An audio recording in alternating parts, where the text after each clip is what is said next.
65 kali per menit tanpa cemas. EKG-nya dijumpai elevasi, kayaknya mungkin ini ST elevasi ya, di lead V1, V2, fototoraknya normal.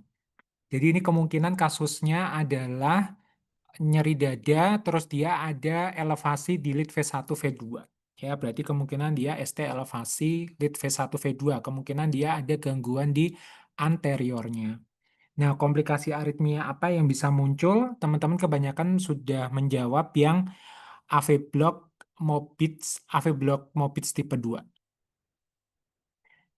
Ini adalah gambar yang sebelah kiri sistem konduksi sama vaskularisasinya. Sementara yang sebelah kanan ini adalah vaskularisasi dari jantung.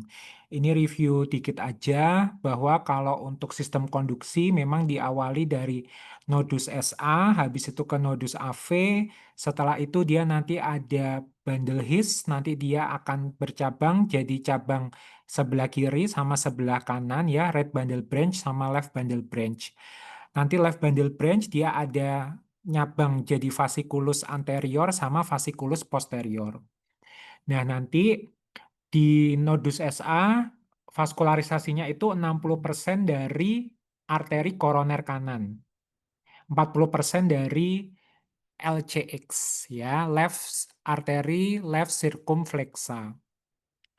Kalau nodus AV dia 90% dari RCA ya, tetap arteri koroner kanan. Nah, nanti kalau dia right bundle branch, dia ada divaskularisasi terutama di LAD ya. LAD itu left anterior descendant. Nah, septal branch-nya. Terus kalau yang fasciculus anterior ya, itu dia juga disuplai oleh LAD juga, left anterior descendant. Sementara kalau fasciculus posterior itu biasanya bergantung kepada lokasinya. Kalau proksimal dia RCA, kalau distal dia biasanya dari cabang-cabang yang lain lah, nggak spesifik. Nah, sehingga di sini kita bisa tahu kalau misalnya dia ada gangguan terutama di LAD, ya di left anterior descendant, maka dia biasanya akan mengganggu, bisa menimbulkan right bundle branch block nanti, sama biasanya di fasciculus anterior gitu. Jadi dia biasanya ketemu juga nih, ada blokade RBBB sama nanti uh, blok di fasciculus anterior. Dan jangan lupa bahwa yang fasciculus anterior ini sangat sensitif terhadap iskemik gitu. Nanti ini kalau yang sebelah kanan yang vaskularisasi ya, bahwa ada arteri koroner kanan, arteri koroner kiri nanti nyabang jadi LAD sama LCX. Gitu, nanti bisa dibaca. Nah, terkait bundle branch blocks itu seperti yang tadi saya sampaikan bahwa right bundle branch block itu typically juga memiliki fascicular block ya. Karena memang dia vaskularisasinya sama biasanya dari LAD. Jadi biasanya RBBB ketemu ke arah blokade fasciculus anterior. Jarang RBBB dia ketemu dengan blokade pada fasciculus posterior. Nah, terus nanti teman-teman bisa dibaca di sini sudah saya kasih keterangan dan gambar EKG contohnya.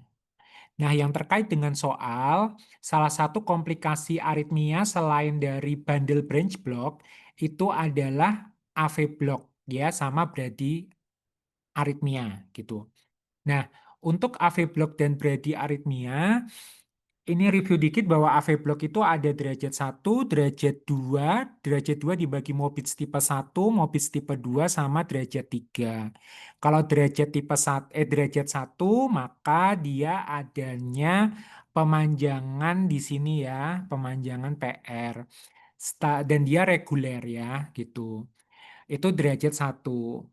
Kalau derajat 2 itu ada Mobitz 1 sama Mobitz 2. Kalau derajat 2 Mobitz tipe 1 maka dia ada yang khas itu eh, pemanjangan yang eh, perlahan. Jadi ada step-stepnya. Jadi dia ada pemanjangan PR awalnya normal misalnya, habis itu delay, terus habis itu makin memanjang, akhirnya dia ngeblok total sehingga tidak muncul gelombang QRS. Setelah itu dia muncul lagi kembali ke awal. Itu tipe satu. Kalau tipe 2 dia ini suka-suka. Jadi kan dulu kan kengapalinya kalau misal kayak orang pacaran, kalau mau beats tipe satu kan dia ada tandanya nih. Awalnya menjauh, menjauh, menjauh, akhirnya dia putus. Tapi habis itu nyambung lagi. Tetapi kalau mau beats tipe 2 ini yang lebih bahaya, kelihatannya nggak apa-apa, tapi tiba-tiba dia menghilang gitu. Nah, itu adalah Mobits tipe 2, tapi dia masih QRS-nya masih sebenarnya nyambung nih sama gelombang P-nya. Berbeda dengan itu Mobits apa derajat 3 maka gelombang P sama gelombang QRS tidak nyambung intinya, jalan sendiri-sendiri.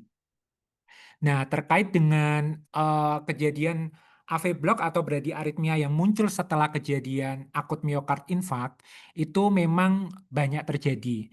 Nah, hal itu bisa berhubungan dengan terutama kelainan pada jantung bagian inferior ataupun jantung bagian anterior. Biasanya itu yang lebih banyak dibahas. Kalau misalnya ada iskemik atau infak pada dinding inferior yang bawah ya, berarti kan kalau bawah itu ada gangguan di gambaran EKG di lead 2, 3, AVF ya kan. Nah, paling sering akan menimbulkan gambaran sinus bradikardi, the most common complication gitu. Hal ini biasanya disebabkan oleh peningkatan tonus vagal dan biasanya dia transien, nanti dia akan kembali sinus normal sendirilah intinya. Setelah itu yang lain juga ada AV blok derajat 1, itu juga cukup sering dan kebanyakan akan membaik dalam 1 minggu. Sementara AV Block derajat 2 Mobit tipe 1 atau Wenkebah itu juga masih cukup sering dan dia kebanyakan membaik dalam 1 minggu. Nah, tetapi kalau AV Block derajat 2 Mobit tipe 2 ini jarang banget pada gangguan inferior jantung. Mobit tipe 2 itu lebih sering pada infak ataupun iskemik dinding anterior. Tuh. Sementara kalau AV blok derajat 3 itu lebih sering memang pada gangguan yang jantung bagian inferior. Tuh. Dan dia biasanya evolves gradually. Jadi dari AV blok derajat 1, derajat 2, sehingga derajat 3. Nah, itu kalau dia gangguan iskemik atau infak pada dinding jantung bagian bawah.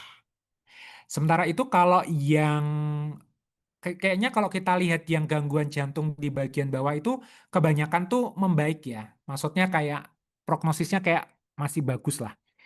Tapi kita harus bedakan kalau misalnya ada gangguan konduksi yang disebabkan karena iskemik atau infak dinding anterior. Nah, konduksi gangguan konduksi yang disebabkan infak dinding anterior biasanya disebabkan oleh nekrosis dari otot jantung sehingga biasanya tidak reversible, sehingga dia biasanya lebih jelek. Nah, otomatis kan yang memvaskularisasi jantung bagian depan ya dinding anterior itu kan biasanya cabang dari arteri koroner kiri yaitu adalah LAD ya, left anterior descendant. Nah, biasanya blokade yang paling sering ditemukan itu adalah second degree AV termasuk yang jelek gitu. Hal ini disebabkan ya udah itu. Terus selain itu juga AV blok derajat 3 itu juga bisa muncul akibat nekrosis pada bagian septum atau nanti teman-teman bisa dibaca. Pada prinsipnya adalah kalau dia anterior paling sering AV bloknya adalah derajat 2 Mobitz 2 ataupun AV blok derajat 3 dan dia biasanya jeleknya dia uh, tidak reversible. Sehingga dari soal nomor 1, komplikasi aritmia yang dapat timbul dari kasus pasien dari ST elevasi pada anterior adalah, benar ya, kebanyakan Mobitz tipe 2 AV block. Sampai sini ada yang mau ditanyakan? Enggak ya? Baik. Kita masuk ke soal nomor 2. Manakah penyebab paling mungkin dari pasien? Laki-laki 67 tahun, merokok 20 tahun, hipertensi, hiperlipid, obesitas, datang dengan nyeri dada sejak 4 jam. Jadi dia udah faktor resikonya jelas banget. Terus di EKG gambarannya seperti ini saat pasien masuk. Ini kemungkinan ada gambaran apa ini? Ini irama sinus, terus dia terdapat ST elevasi ya pada lead 2, lead 3 sama lead AVF. Terus juga ada ketemu Ki yang dalam pada lead 3 AVF ya, sedikit pada lead 2. Jadi kemungkinan gangguannya ada di inferior ya. Intervensi koroner perkutan tidak berhasil dilakukan dan rencana selanjutnya manajemen medis. 48 jam setelah presentasi awal, dalam rawat ICCU, pasien tiba-tiba sesak nafas, dijumpai takikardi, peningkatan JVP, Rails yang diffuse, berarti ada ke arah gambaran gagal jantung ya, dan murmur sistolik awal terdengar kuat di apeks jantung. Manakah penyebab yang paling mungkin dari pasien ini? Jadi intinya dia itu STEMI inferior, terus dia dalam 48 jam kemudian muncul gejala gagal jantung akut, dan di situ ada pemeriksaan murmur pada apeks jantung, murmur sistolik. Penyebab paling mungkin teman-teman kebanyakan menjawabnya mitral regurgitasi akut. Tuh. Nah, memang pada komplikasi yang mungkin terjadi setelah terjadinya akut miokard infark, itu ada banyak jenis komplikasinya. Komplikasi yang pertama adalah gangguan hemodinamik. Gangguan hemodinamik bisa berupa gagal jantung. Gagal jantung ini bisa disebabkan memang karena kegagalan pompa dengan remodeling patologis. Jadi intinya dia ada STEMI, ada sumbatan koroner misalnya, otot jantung mati sehingga penurunan fungsi dari jantung akhirnya gagal jantung gitu. Tetapi gagal jantung itu juga bisa berhubungan dengan kondisi komplikasi mekanik ataupun komplikasi aritmia. Jadi gagal jantung ini bukan berarti terus dia ya udah murni gagal jantung tok gitu, tapi dia juga bisa berhubungan sama komplikasi-komplikasi yang lain. Nanti tentu saja untuk mendiagnosisnya ada gejala dan klinis gagal jantung, terus ada peningkatan biomarker jantung seperti BNP, N-terminal proBNP, dan lain-lain. Nah, terus yang kedua, gangguan hemodinamik yang bisa ditemukan adalah hipotensi. Yang ketiga adalah kongesti paru. Yang keempat, eh, cardiac output yang rendah.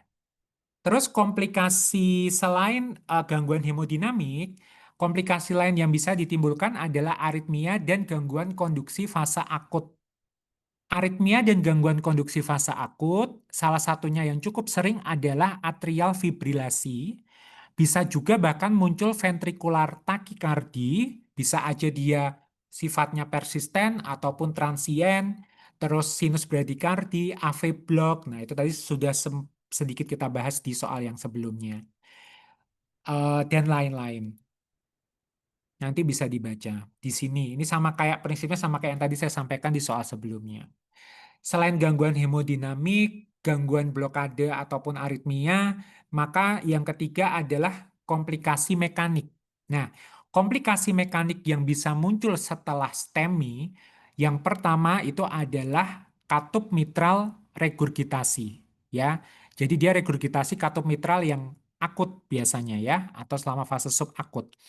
Nanti hal ini bisa terjadi karena adanya gangguan pada otot papilaris ataupun korda tendinea. Jadi misalnya memang dia ada gangguan di situ, vaskularisasinya di situ terganggu karena STEMI, dia bisa rusak, akhirnya katup mitralnya jadi terganggu, akhirnya mengalami regurgitasi.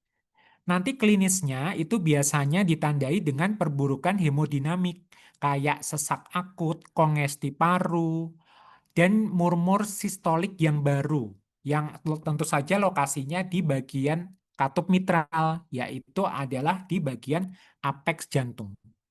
Hal ini harus segera dikonfirmasi dengan ekokardiografi darurat, karena edem paru shock kardiogenik nanti dapat terjadi dengan cepat.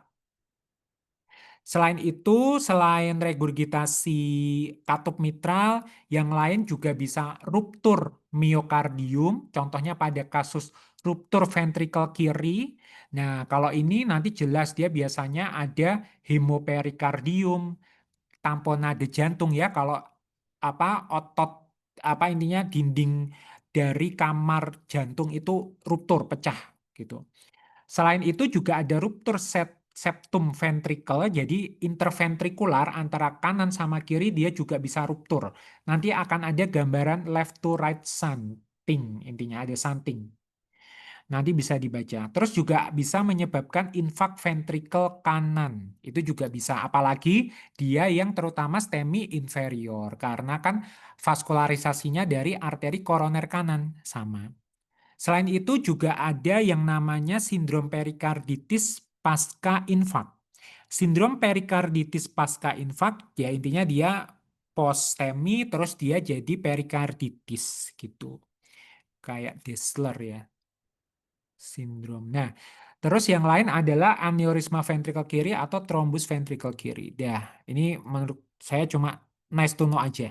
Tapi prinsipnya pokoknya komplikasi setelah STEMI itu bisa gangguan hemodinamik, terus dia ada blokade dan aritmia sama komplikasi mekanik. Nanti bisa dibaca. Sehingga kemungkinan dari kasus ini penyebab yang paling mungkin apakah A, B, C, D, atau E? C. Sip. Jadi dia C ya, regurgitasi mitral yang akut. Memang benar dia gagal jantung C. akut.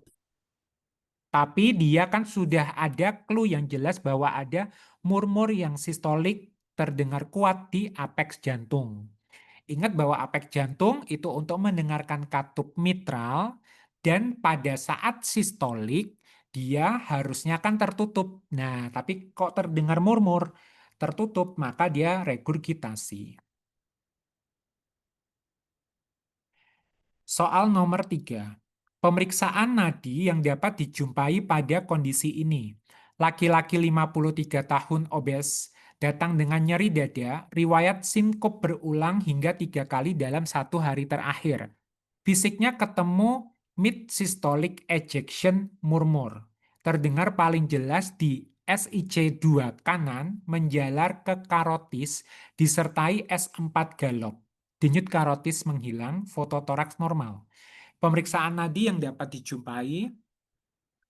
Nah, ini eh, paling jelas di SIC2 kanan ya, pemeriksaan nadi yang dapat dijumpai ya. Menjalar ke daerah karotis, ini juga merupakan suatu clue ya, riwayat sinkop berulang. Teman-teman 75% sudah menjawab pulsus parvus et tardus.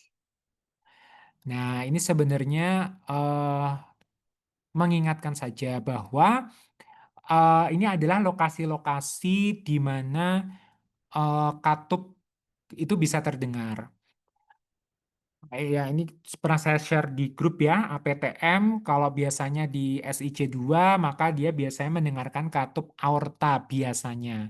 Ya, itu nanti bisa terdengar sistol, sistolik murmur.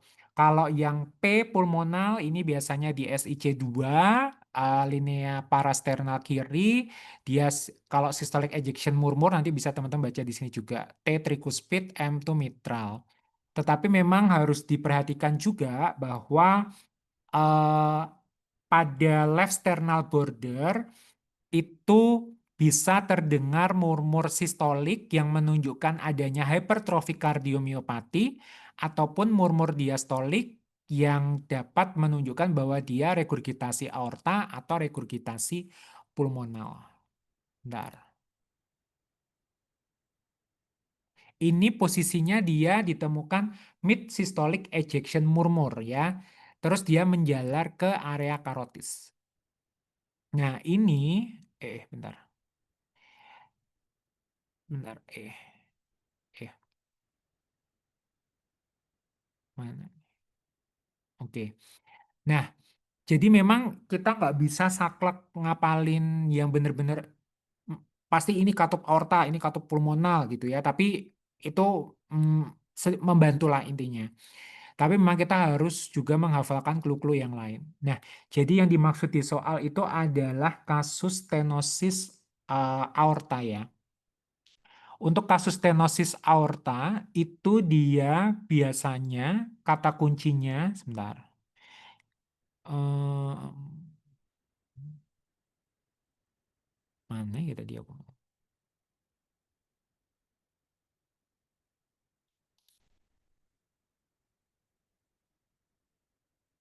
Oke.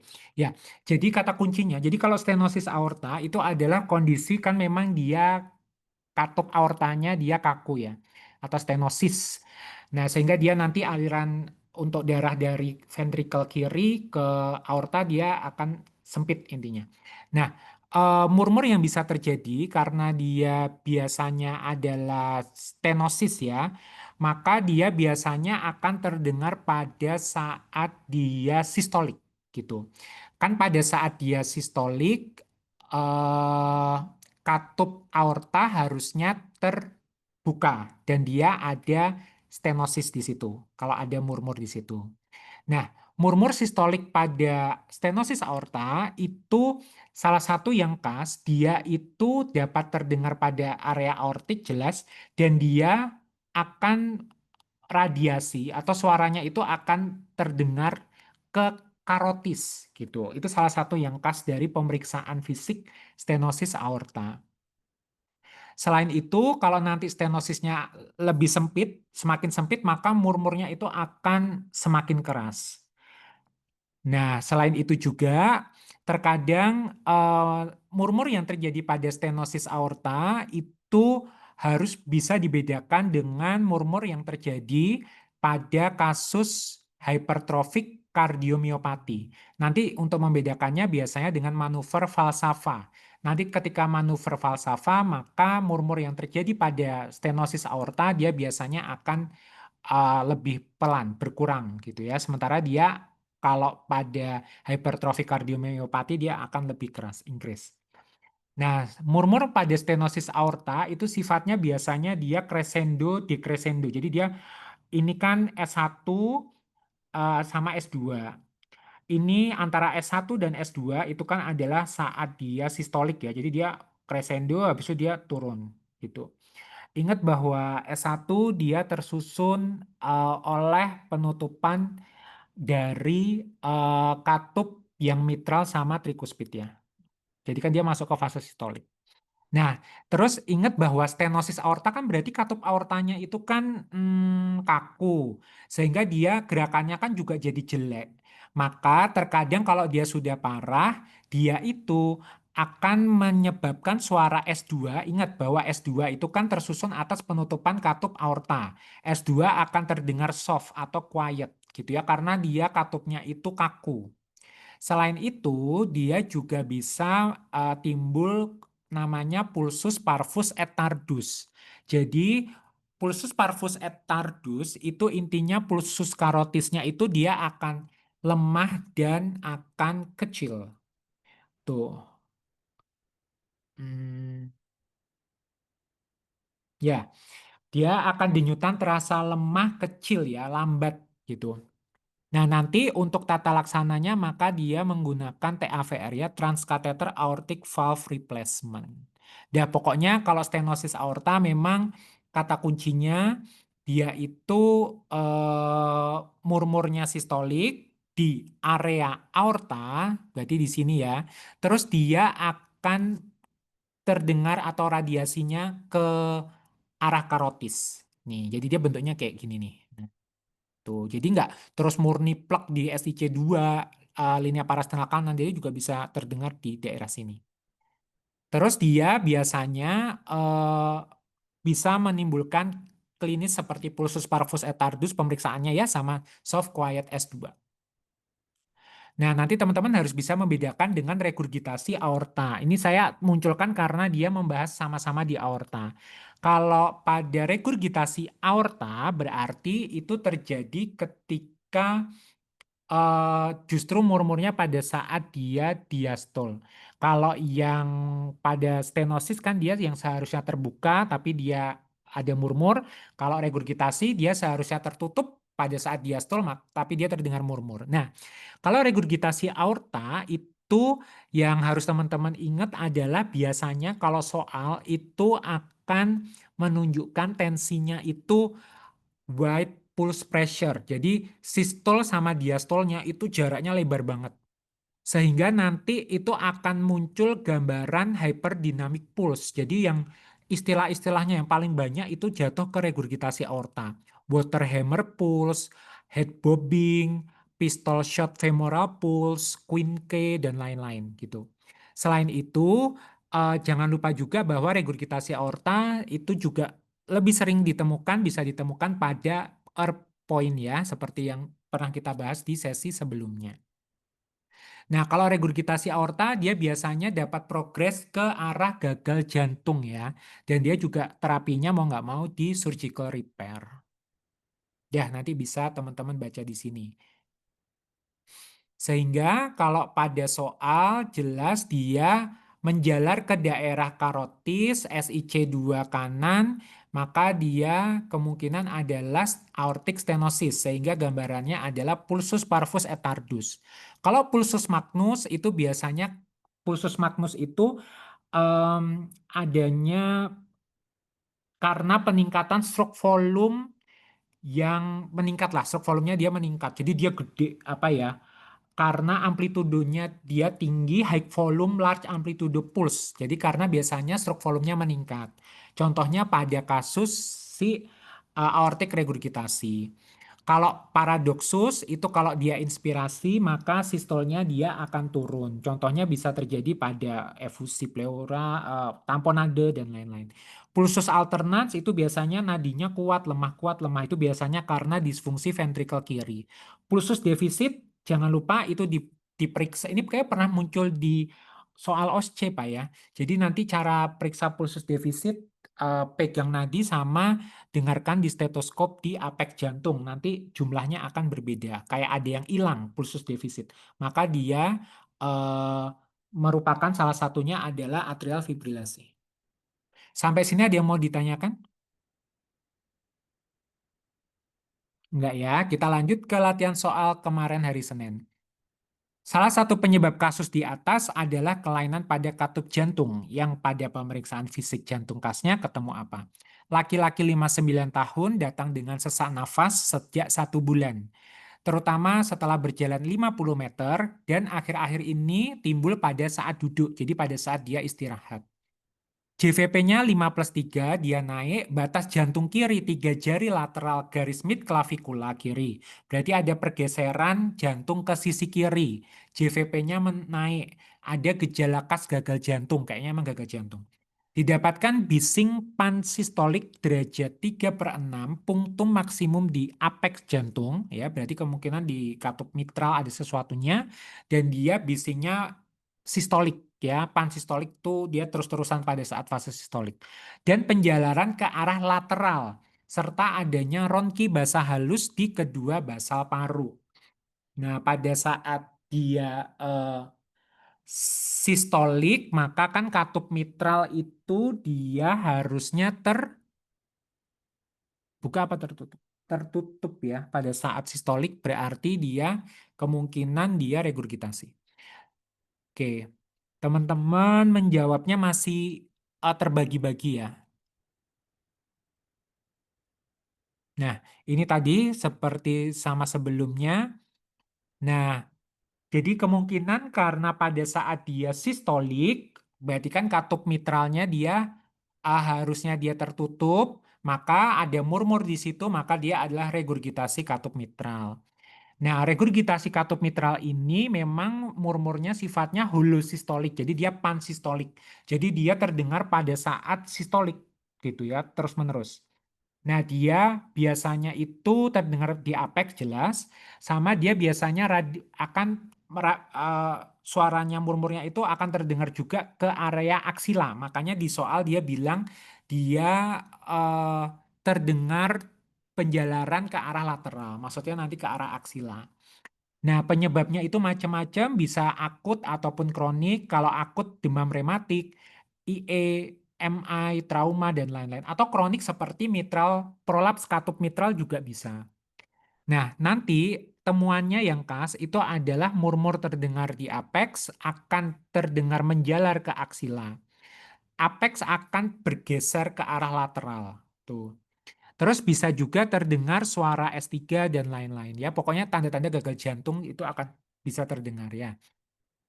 Nah, terus selain itu mitral regurgitation nanti bisa teman-teman baca di sini. Kayaknya nggak ada yang terlalu khas. Dia juga bisa menyebabkan selain CHF, gambaran atrial fibrilasi itu juga bisa terjadi pada regurgitasi mitral. Kan dia darahnya kan balik ke atrium kiri sehingga dia ada peregangan di situ, dia bisa mencetuskan aritmia berupa atrial fibrilasi. Nah, eh, hati-hati di sini bahwa mitral regurgitasi salah satu penyebabnya adalah mitral valve prolaps. Nah, kalau mitral valve prolaps atau prolap katup mitral itu murmurnya terdengar pada saat fase sistolik juga, tapi tengah-tengah ya, mid sistolik. Nanti ada bunyi klik gitu. Nah, ini terdengar paling keras setelah after carotid pulse loudness just before S2. Jadi di sini nih. Jadi memang awal-awal pada saat fase sistoliknya dia nggak terdengar, tapi akhir fase sistolik. Intinya separuh di sini.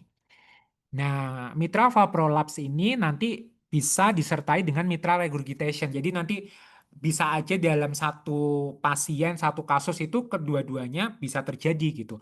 Awalnya mungkin prolaps katup mitral, nanti dia bisa disertai juga dengan regurgitasi mitral. Nanti kalau temuan yang untuk spesifik mitral valve prolapse mungkin dia eh, biasanya biasanya enggak deh, enggak ada. Ya, pokoknya dia biasanya dengan berbarengan dengan regurgitasi mitral kok. Nah, terus ini nanti tambahan bisa dibaca terkait stenosis mitral. Nah, nanti untuk tata laksananya teman-teman juga sebaiknya dibaca karena ini pernah juga keluar di board sama keluar di OSCE bahkan. Jadi nanti kalau misalnya ketemu regurgitasi mitral, kapan dia perlu dioperasi? Nah, nanti di sini kita lihat muncul gejala atau tidak.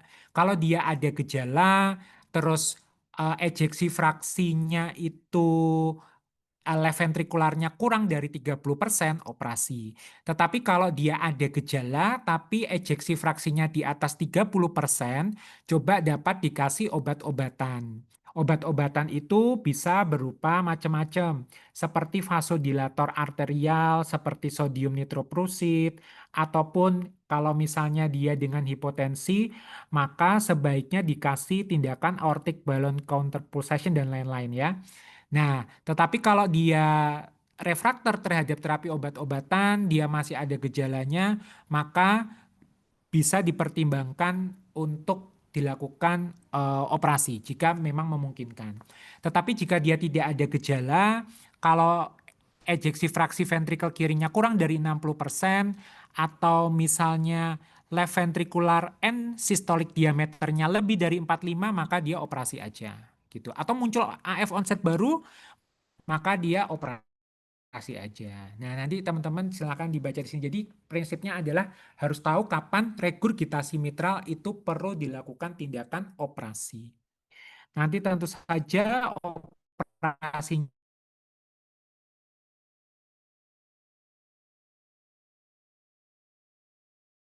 Aku putus, Dok. salah satu penyebabnya kelainan pada katup jantung yang pada pemeriksaan fisik jantung yang khas adalah yang mana? A, B, C, D, E. Tadi saya cuma bilang satu sih.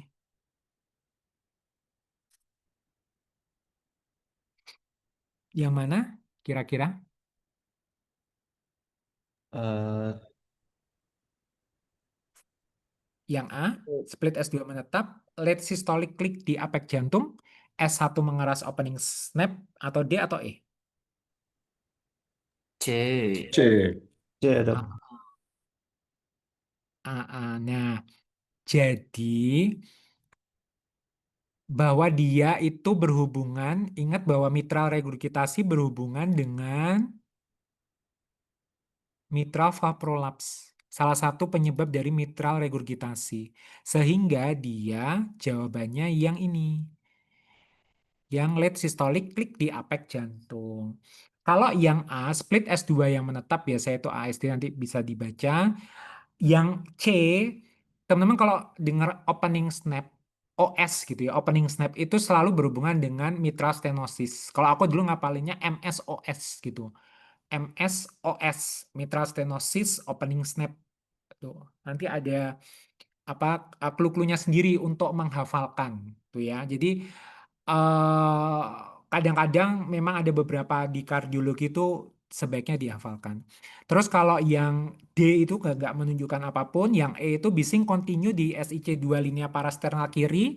Kalau continue itu tuh pokoknya terdengar pada saat fase sistolik maupun diastolik itu kemungkinan dia adalah PDA ya, continuous murmur. Ya, jadi jawabannya yang B. Sampai sini ada yang mau ditanyakan dulu? Memang perkatup-katupan ini ya. Oke, soal nomor 2.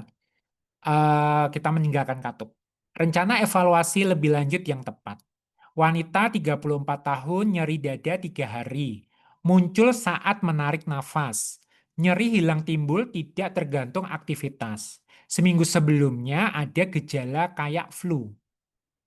Dia suhu subfebris 37,8, nadi 110, ada pericardial friction rub.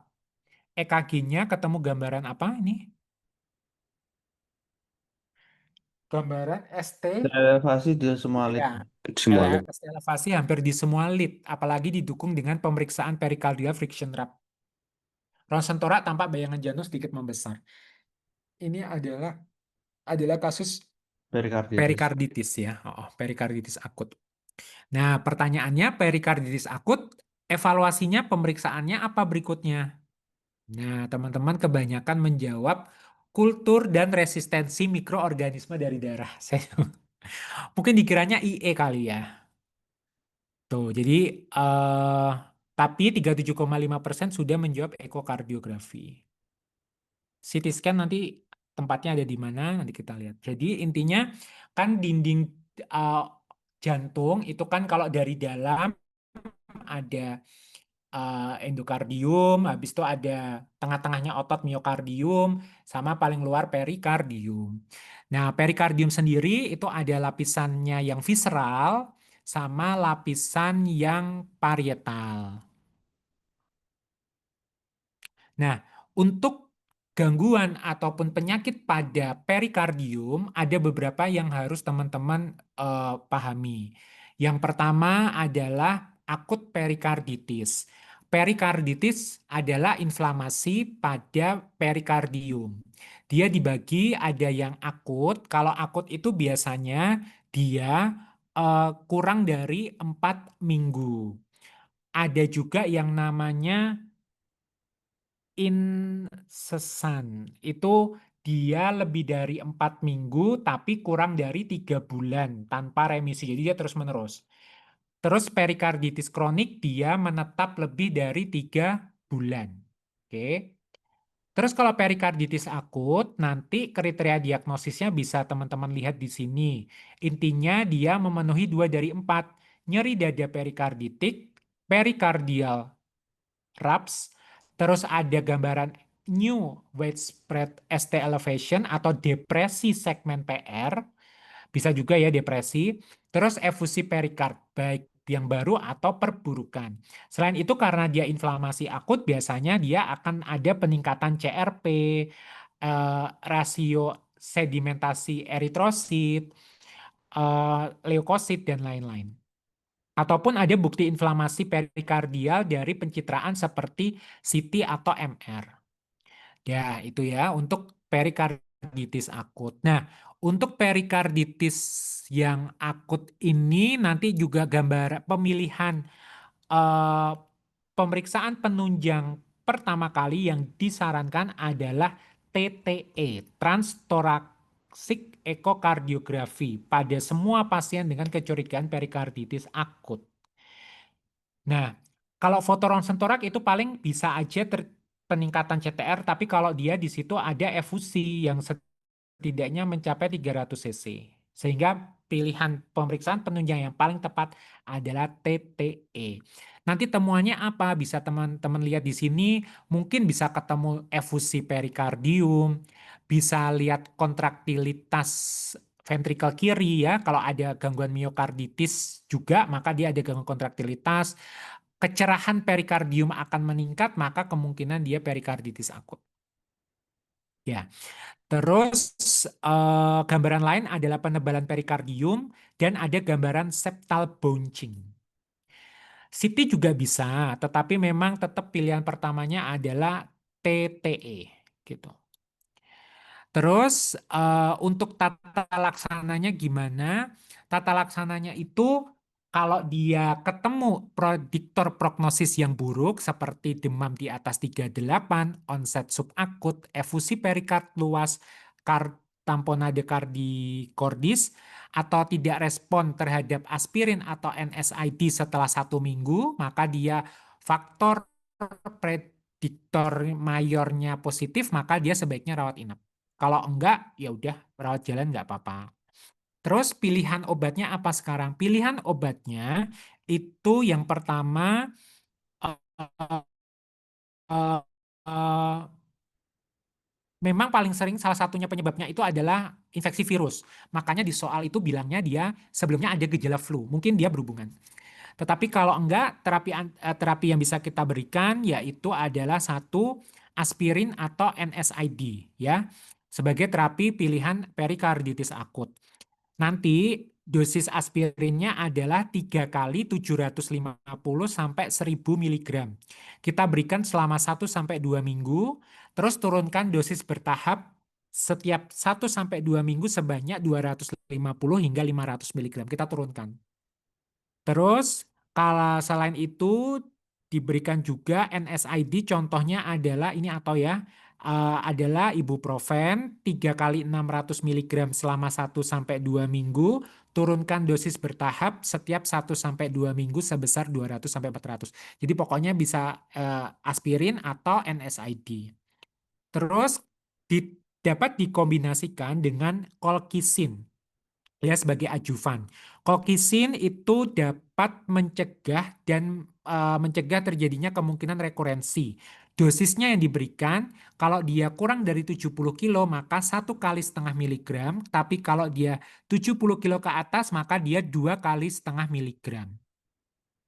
Kalau misalnya dia kontraindikasi terhadap aspirin, NSAID, maka dapat dipertimbangkan kortikosteroid sebagai lini kedua.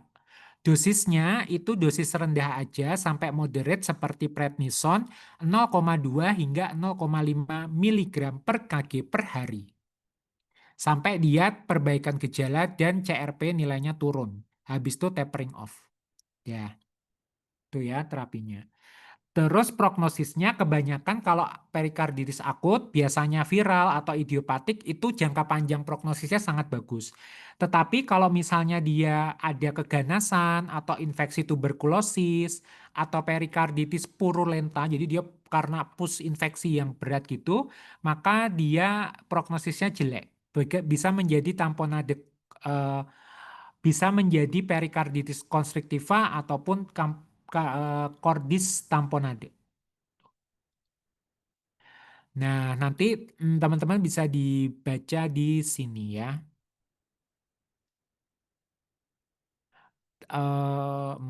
Nah, yang selain tadi perikarditis akut, yang harus teman-teman pelajari terkait kelainan perikardium adalah efusi perikardium, sama yang ketiga adalah tamponade cordis, yang keempat adalah perikarditis constrictiva.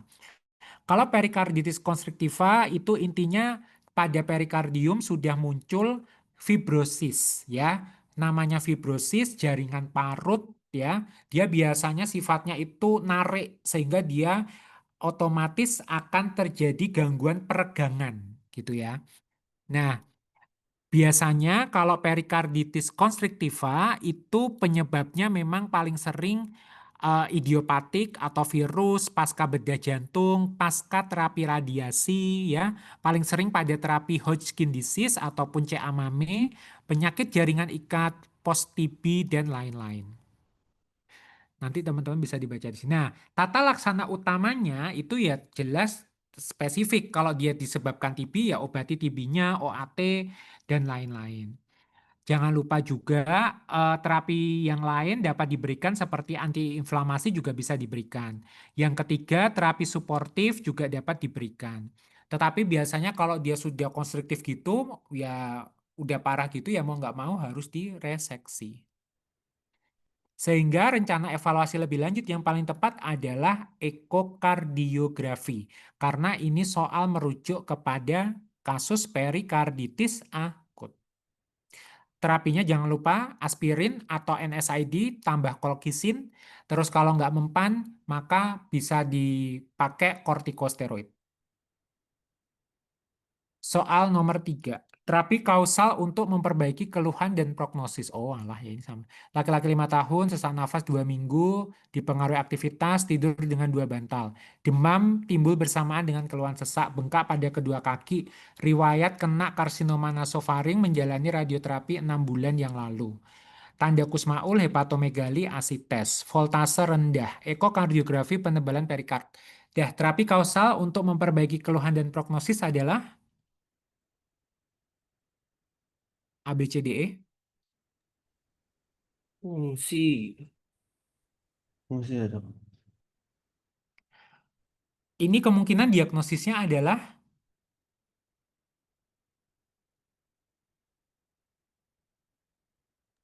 apa Perikarditis diagnosisnya? Fungsi perikard. konstriktif bukan? Dia adalah kemungkinan perikarditis konstriktiva. Kan ada penebalan perikardium. Terus dia ada riwayat kena CA nasofaring menjalani radioterapi. Terus dia juga ada gambaran ke arah gagal jantungnya juga. Nah, jadi terapi kausal untuk memperbaiki keluhan dan prognosis adalah Reseksi enggak? Diuretik. adalah reseksi Harus. perikardium. Kalau fungsi itu kan nggak ada yang bilang ini ada eh, efusi perikardiumnya ya. Jadi ini kemungkinan konstriktiva, jadi lebih ke kaku maka direseksi perikardium. Jawabannya B. Nanti teman-teman bisa dibaca di sini. Ini sudah saya cantumkan beberapa diferensial diagnosis dari perikarditis akut, terus terapi dari konstriktiva perikarditis, apalagi kalau dia yang biasanya terakhir itu adalah perikardiektomi, jadi direseksi ya. Eh, Nah ini dosis-dosisnya bisa dibaca.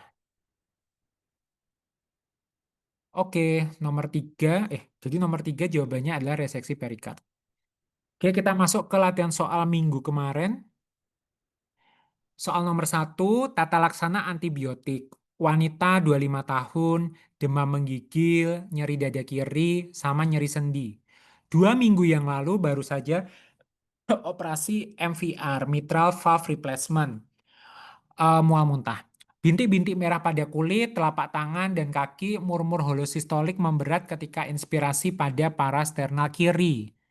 Fundoskopi ada perdarahan retina. EKG ST elevasi diffuse dengan tanpa disertai T inversi. Rheumatoid faktor positif, ekonya vegetasi katup positif. Pasien alergi amoksisilin. Jadi diagnosisnya adalah IE. yang IE. dia adalah IE ya. Nah, IE vegetasi katup karena yang khas itu memang dia ada vegetasi katup ya. Terus dia pasien alergi amoksisilin. Oke, jadi dia satu dia memang IE, terus yang kedua dia muncul setelah operasi MVR ya, mitral valve replacement. Nah, terus setelah itu clue yang harus kita tahu lagi dia eh, vegetasi katup positif adalah alergi amoksisilin ya. Nah, yang mana pilihan antibiotiknya? Oke. Ini endokarditis infektif, pokoknya yang khas itu dia akan ada yang namanya vegetasi. Ya, vegetasi itu adalah massa yang tersusun atas trombosit, fibrin, mikroorganisme, sel-sel inflamasi gitu. Dia vegetasi dapat menyebabkan komplikasi struktural, terus dia juga bisa menyebabkan, ya intinya karena ada vegetasi di situ kan dia bisa menyebabkan gangguan katup dan lain-lain ya.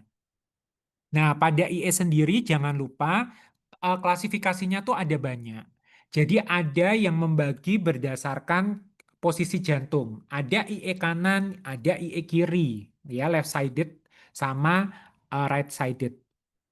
Ada juga yang membagi berdasarkan katup jantung, ya. Ada yang native valve endokarditis, ya. Jadi dia memang katup asli bawaan dari lahir atau dia yang prostetik ya, prostetic valve endokarditis gitu. Selain itu kalau yang PVE, prostetic valve endokarditis itu dibagi lagi.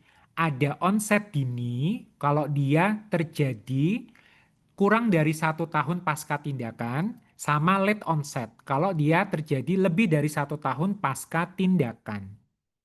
Selain dari jenis katupnya juga ada IE yang berhubungan dengan alat-alat electronic device jantung yang implantable atau CIE, Cardiac Implantable Electronic Device Infective Endocarditis, atau kalau Indonesianya adalah ALEKA. Nah, ini juga merupakan jenis khusus IE. Nah, selain itu, berdasarkan waktu ada juga IE akut, subakut, dan juga IE akut dan subakut gitu. Selain itu juga ada yang IE kulturnya positif, ada juga IE yang kulturnya negatif. Selain itu juga ada yang dibagi lagi berdasarkan Duke modification, yaitu adalah definite, possible, sama rejected. Ya. Yang harus kita tahu lagi adalah etiologi dari IE paling sering itu adalah Staphylococcus aureus sebagai patogen yang paling sering ditemukan. Terlepas dari itu, etiologi dari IE itu sebenarnya mikroorganismenya dibagi jadi tipikal sama atipikal. Kalau misalnya yang tipikal itu biasanya yang seringkali teridentifikasi dan dikaitkan dengan IE itu macam-macam contohnya. Tadi ya Staphylococcus aureus, Streptococcus, semuanya kecuali pneumonia sama piogen. Terus Enterococcus fecalis, grup HC, dan lain-lainnya. Terus kalau yang lain juga, ada juga mikroorganisme penyebab IE yang kulturnya negatif, nanti bisa teman-teman baca di sini. Bahkan jamur itu juga bisa. Nah, yang harus teman-teman tahu juga adalah ini nanti bisa dibaca. Ya, kelas kas-kasnya itu juga teman-teman nanti bisa dibaca ya. Itu udah sering keluar yang ada road spot, terus ada yang eh, fenomena perdarahan di bawah kuku, perdarahan subungual, terus dia Genwellation, nodus Osler, peteki, dan lain-lain. Nah, yang harus teman-teman tahu adalah memang kriteria dan klasifikasinya nih. Ini memang agak nyebelin nih. Nanti bisa dibaca sebenarnya di PABDI ya. PABDI itu udah mengadopsi dari ESC yang terbaru, ESC 2023 sama modifikasi kriteria DUK juga. Jadi intinya ada kriteria mayor sama kriteria minor. Ya, mayor itu kita biasanya melihat dari mikrobiologi, terus kita melihat dari pencitraan sama temuan pembedahan. Sementara kalau kriteria minor biasanya itu ada faktor predisposisi, demam, fenomena vaskular, imunologis kayak lebih ke arah klinis ya. Sementara kalau yang mayor itu tuh kayak radiologi, terus mikrobiologi, sama temuan pembedahan. Nah, terus yang nanti harus teman-teman tahu bahwa ada kriteria definite, maka dia biasanya adalah 2 mayor atau 1 mayor plus 3 minor atau 5 minor. Ini definite. Possible sama nanti juga rejected. Pernah menjadi soal usulan dari kita ya, Dokter Vita kalau nggak salah ya, untuk mendiagnosis IE.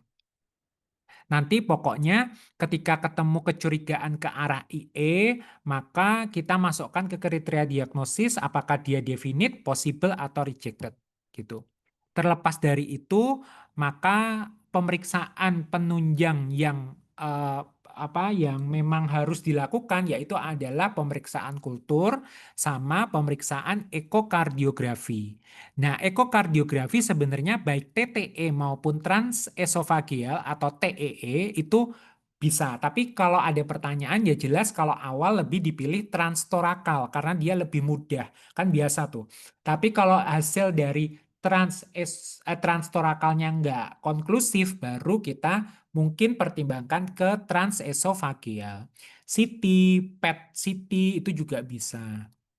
Nah, nanti gambaran apa saja yang bisa ditemukan, maka bisa dibaca di sini. Intinya ketemu vegetasi dan lain-lain ya. Nah, sekarang untuk terapinya, nah ini mau nggak mau memang harus dihafalkan. Jadi yang pertama memang yang harus dihafalkan tuh kalau dia terapi empirik. Jadi ketika kultur darah itu belum ada hasilnya. Nah, untuk terapi empirik ini memang agak nyebelin ya. Pada prinsipnya adalah dia dibagi. Yang pertama kalau dia katupnya katup naif ya komunitas atau dia katupnya katup prostetik tapi dia kurang dari 1 tahun. Nah pilihannya adalah ampicillin dikombinasikan dengan ceftriaxone atau flucloxacillin dan gentamisin. Nah, nanti dosisnya bisa dilihat di sini, ampisilinnya berapa, ceftrinya berapa, ya. 4 gram per hari IV atau IM dalam 2 dosis, ampinya 12 gram per hari. Flucloxacillin ini sama kayak ampicillin, gentamisinnya 3 miligram per kg per hari dalam dosis tunggal. Nah, jadi memang pilihannya, ini ya memang agak banyak ya. Nah, terus kalau misalnya dia apa?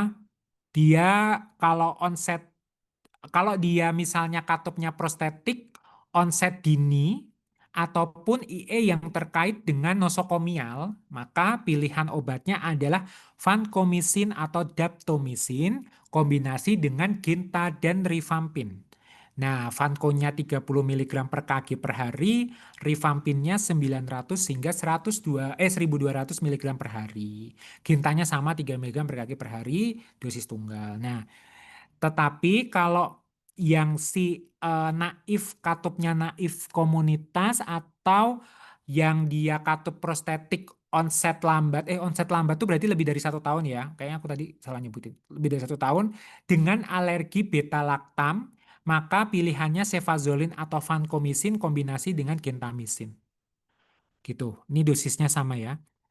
Sebenarnya sih prinsipnya dia mirip-mirip ya. Kombinasi kalau yang pada onset dini katup prostetik ataupun nosokomial, kan ya gampangnya kalau dia nosokomial atau dia baru aja habis operasi gitu ya, maka pilihannya adalah vanco atau dapto plus gentamisin dan rifampin. Ya, lebih heboh.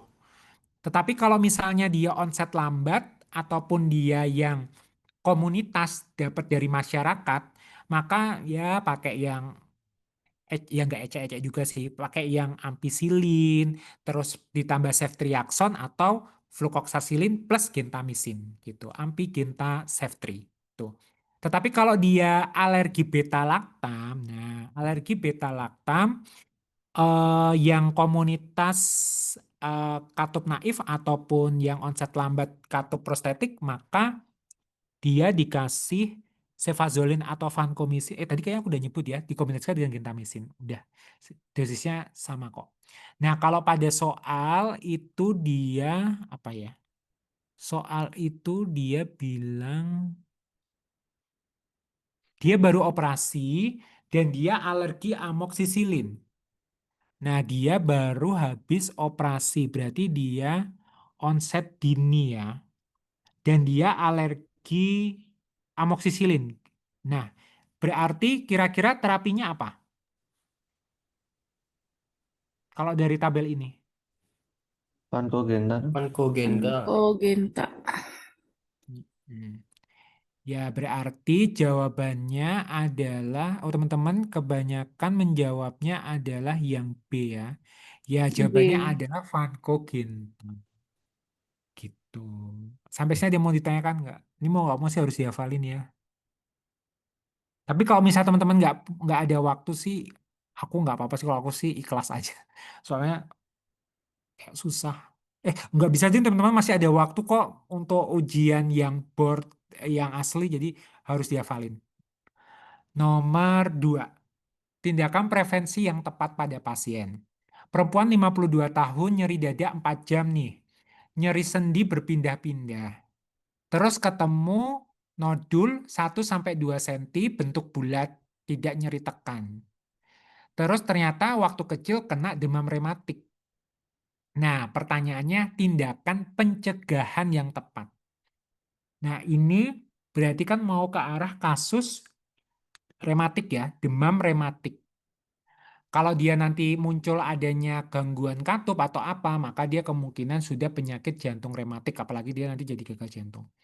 Nah, ketika sudah muncul demam rematik, maka akan harus intinya dicegah, yaitu dengan uh, preventif ya.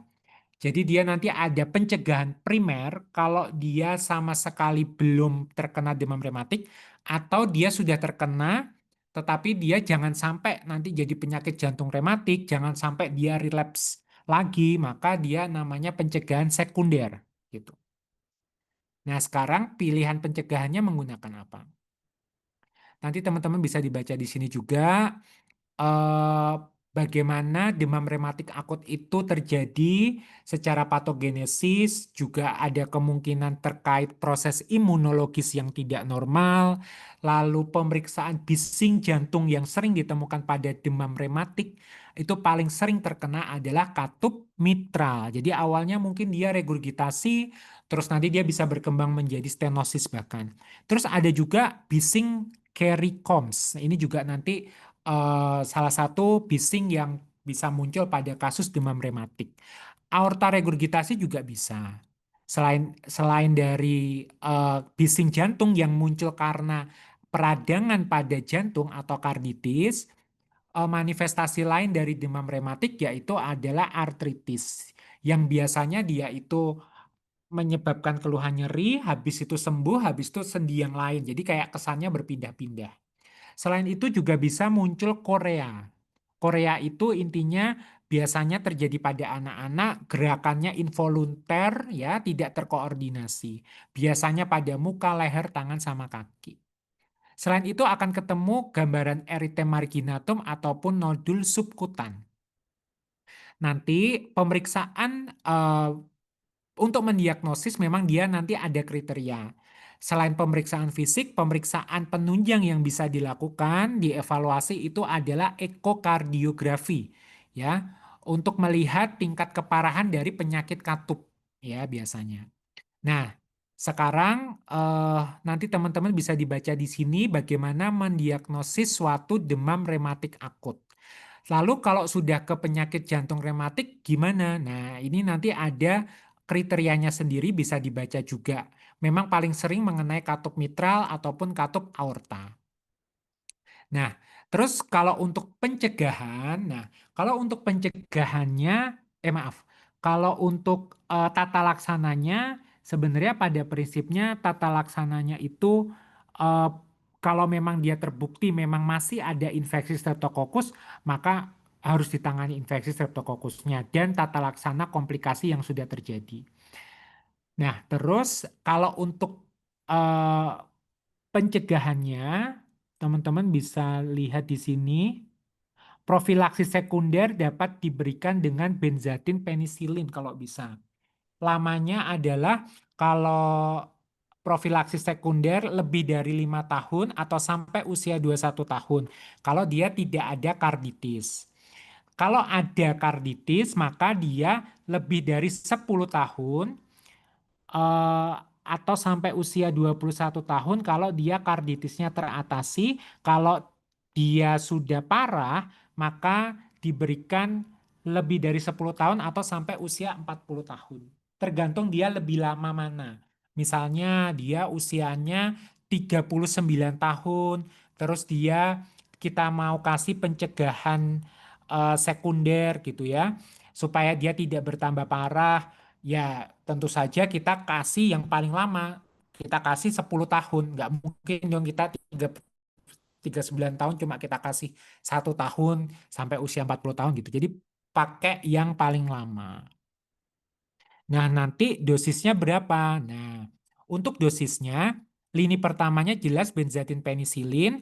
Itu kalau kita anggap aja kan jelas kita kan dewasa ya, berat badannya 20 kilo ke atas, dosisnya 1,2 juta unit IM. Kita berikan setiap 28 hari. Jadi 1 bulan sekali. Kalau misalnya nggak mau atau misalnya tidak memungkinkan, maka bisa oral. Lini keduanya menggunakan penoksimetilpenisilin dengan dosis 2 kali 250 mg. Kalau alergi penisilin, maka pakainya eritromisin 2 kali 250 mg juga. Gitu. Ya. Sehingga nanti untuk jawaban soal nomor 2 adalah yang B. B. Benzatin penisilin IM setiap 3-4 minggu ya atau 28 hari dengan dosis 1,2 juta unit. Oke. Soal nomor 3. Soal terakhir kayaknya. Penyebab kondisi ini laki-laki 68 tahun, nyeri tungkai kanan bawah sejak 2 hari sebelum masuk rumah sakit. Akut ya. Dirasakan sejak 1 minggu loh. Gimana sih tadi sejak 2 hari apa sejak 1 minggu? Ya itulah intinya masih masuk akut kok. Disertai dingin dan kebiruan ujung jari kaki. Oh intinya 1 minggu udah dingin kebiruan ujung jari kaki. Terus sering pegal jika berjalan 100 meter sejak 6 bulan yang lalu. Kemungkinan ini ada PAD ya.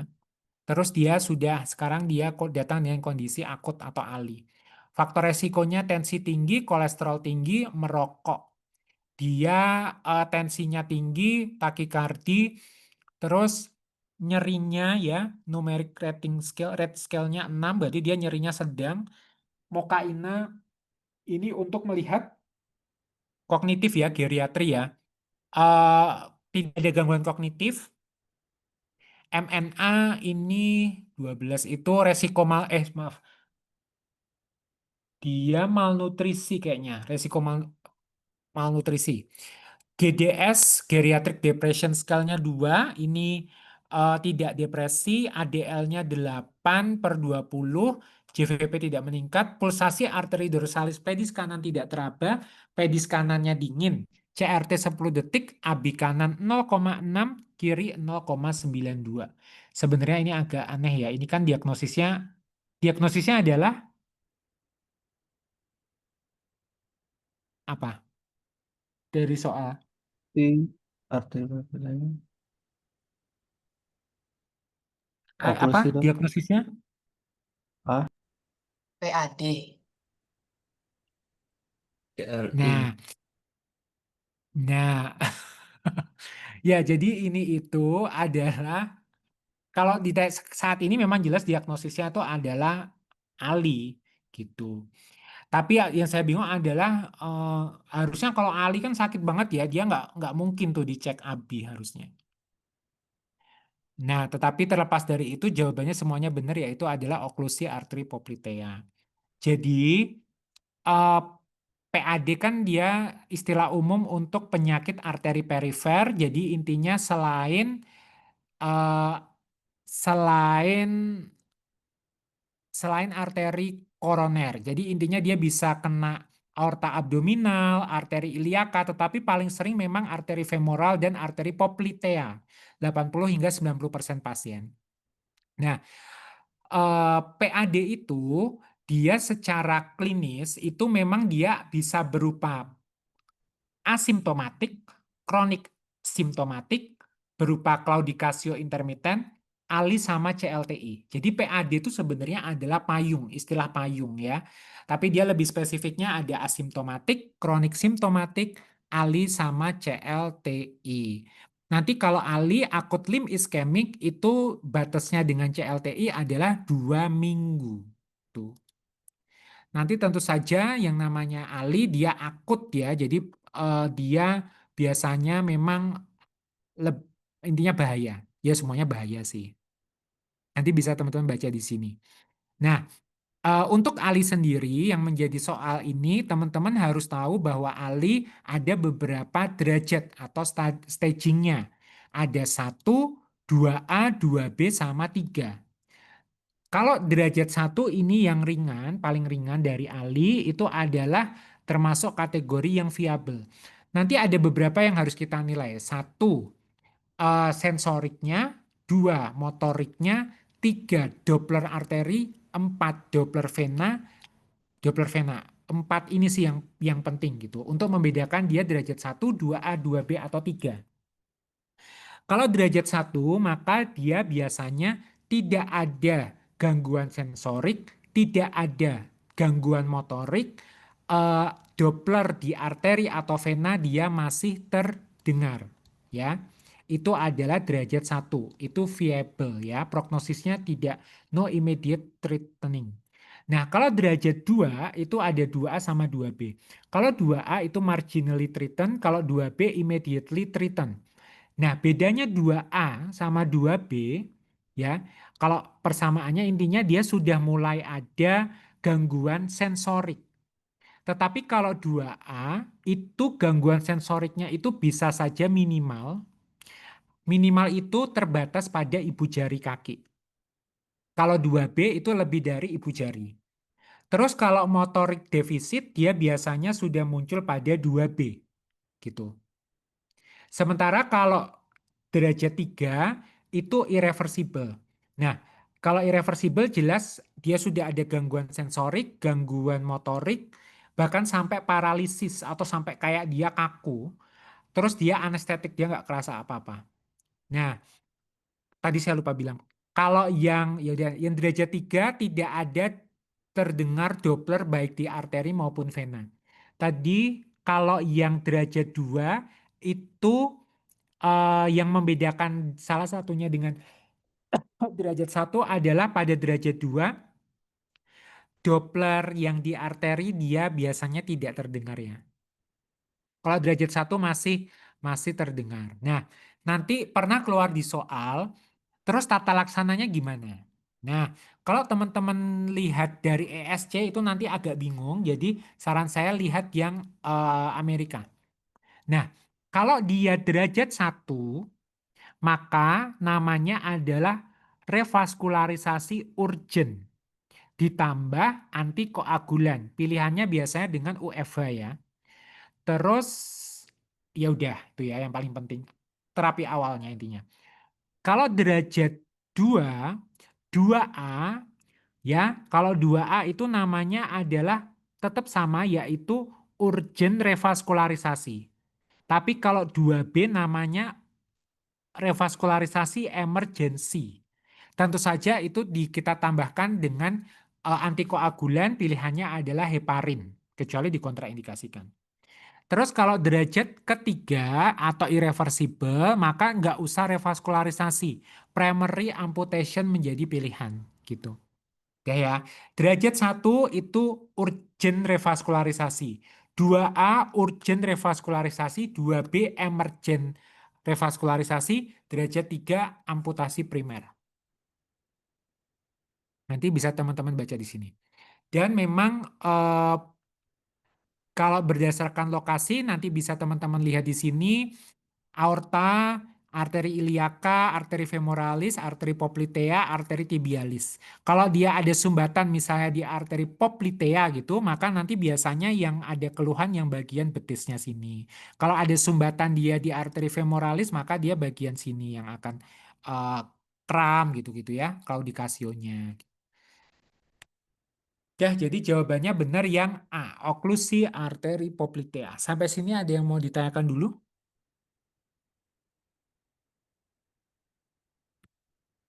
Sudah. Dok, biasanya sering nggak sih dok kalau yang ditanyain terapinya gitu dok, kalau PAD? Kalau PAD ya, heeh. Ah, gimana gimana Mas? Eh, Nanyanya apa? sampai terapinya gitu loh dok, algoritma itu sering nggak sih dok? Pernah. Saya pernah baca memang soalnya ya tadi itu misalnya Ali. Terus kalau yang PAD itu biasanya sempat pernah keluar antiplatelet, cilostasol itu juga pernah keluar. Kalau PAD secara umum yang simptomatik, tapi belum Ali, belum CLI. Tapi Kalau sebenarnya prinsipnya sih terapinya cuma itu aja sih. Maksudnya kan antikoagulan dan lain-lain gitu. Kayaknya nggak ada yang gimana-gimana. oh ya siap dok.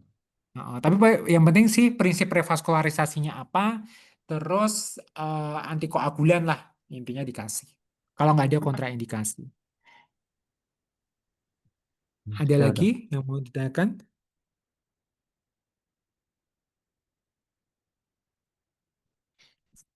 Oke. Oh ya, kemarin Mbak Sera apa sih yang apa tuh? Apa? Apa tuh kemarin? Kemarin kita bahas kasus apa sih? Ya udah. Kemarin Oh, yang ya yang PPOK. paru ya. PPOK. Oh iya PPOK. Oh ya udah. PPOK kan berarti kan intinya itu berarti kan yang sebelumnya yang PUBG kok kayaknya nggak ada algoritmanya ya PPOK. Apa ada?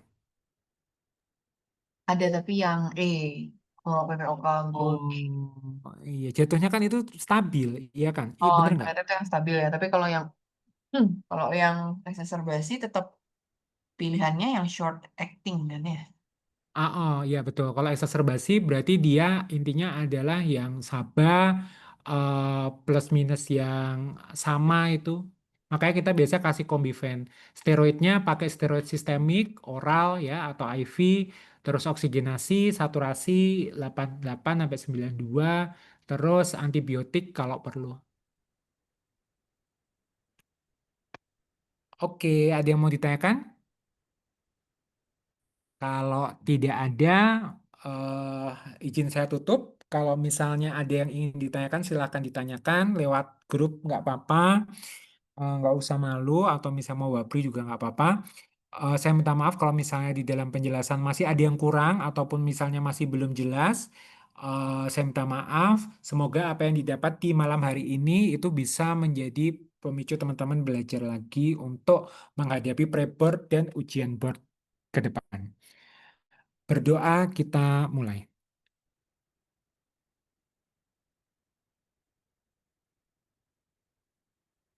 Berdoa selesai,